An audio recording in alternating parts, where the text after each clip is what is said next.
સિદ્ધપુરમાં રૂપિયાની લેતી દેતીના મુદ્દે ફાયરિંગની ઘટના પ્રકાશમાં આવી, જેમાં દેશી તમંચાથી ફાયરિંગ કરવામાં એકને ઈજા પહોંચી છે।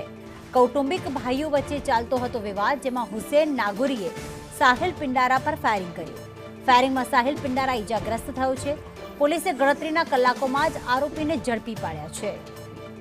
યશવંત અમારી સાથે જોડાઈ ગયા છે। યશવંત, આ બંને ભાઈઓ વચ્ચે કયા મુદ્દે વિવાદ ચાલી રહ્યો હતો અને શું વિગતો સામે આવી આ ફાયરિંગમાં?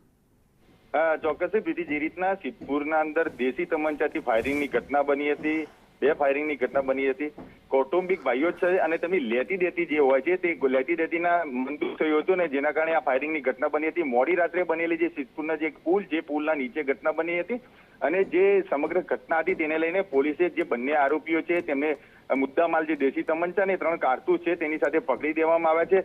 સ્વાભાવિક રીતે જો વાત કરવામાં આવે પોલીસ ડ્રાઈવની, તો તેના પોલીસ ડ્રાઈવ જુગારની બાતમી હોય કે જે બીજી વાત હોય દારૂ જુગારની તમામ બાબતે લઈને અત્યારે પોલીસ સઘન ચેકિંગ કરતી હોય છે, પરંતુ જ્યારે ખાસ કરીને દેશી તમંચાઓ જેવા ઘાતક હથિયારો જો મળી રહેતા હોય સિદ્ધપુર શહેરના અંદર, તો પાટણ જિલ્લાની આવનારા સમયની જે ખતરતી સ્થિતિ છે તેના પર પોલીસ શું બાજ નજર રાખી રહી છે, કારણ કે અઠવાડિયાના અંદર ક્યાંક ને ક્યાંક મોટી ગંભીર પ્રકારની ગુનાઓ પાટણ જિલ્લાના અંદર સામે આવતી જ હોય છે, જેને લઈને અત્યારે પાટણ જિલ્લાને ક્યાંક ને ક્યાંક પાટણ જિલ્લા પોલીસને સતર્ક થવાની જરૂર છે।